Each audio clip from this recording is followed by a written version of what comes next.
یہاں پر یہ بتایا جا رہا ہے کہ جو لوگ غزوہ تبوک کے لیے نکلے تھے تو بڑی سخت گرمی تھی، قحط سالی تھی، بالکل اس سے وہ قحط تھا، پانی اور زاد راہ کی سخت تنگی تھی۔ زاد راہ کہتے ہیں جو سامان راستے میں لے جانا ہو۔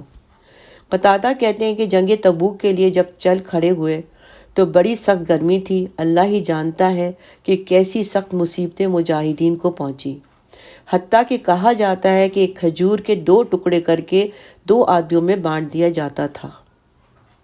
ایک کھجور کے 2 ٹکڑے، پورا دن آپ سمجھیں یہ کھانا تھا، یعنی کتنا سخت کام تھا، اور گرمی سخت تھی، بھوک بھی لگ رہی ہوگی، لیکن اور وہ بھی سفر میں ایک کھجور کے 2 ٹکڑے کر کے 2 آدمیوں میں بانٹ دیا جاتا تھا۔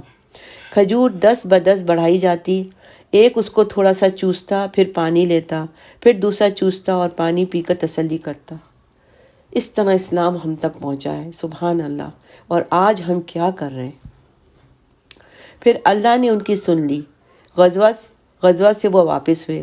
عبداللہ بن عباس رضی اللہ تعالیٰ سے مروی ہے کہ عمر بن خطاب رضی اللہ تعالیٰ عنہ سے تندرستی کی کیفیت پوچھی گئی تو کہا کہ ہم جنگ تبوک کے لیے نبی صلی اللہ علیہ وسلم کے ساتھ نکلے، سخت موسم گرم تھا، ہم نے ایک جگہ قیام کیا، وہاں ایسی زبردست پیاس لگی کہ ہم نے گمان کیا کہ ہمارا دم ہی نکل جائے گا، یعنی اتنی شدت تھی پیاس میں کہ یہ سمجھ رہے تھے کہ اس کی وجہ سے ہمارا دم نکل جائے گا۔ اگر کوئی آدمی پانی کی تلاش میں جاتا تو یقین کر لیتا کہ واپس ہونے سے پہلے اس کی موت آ جائے گی۔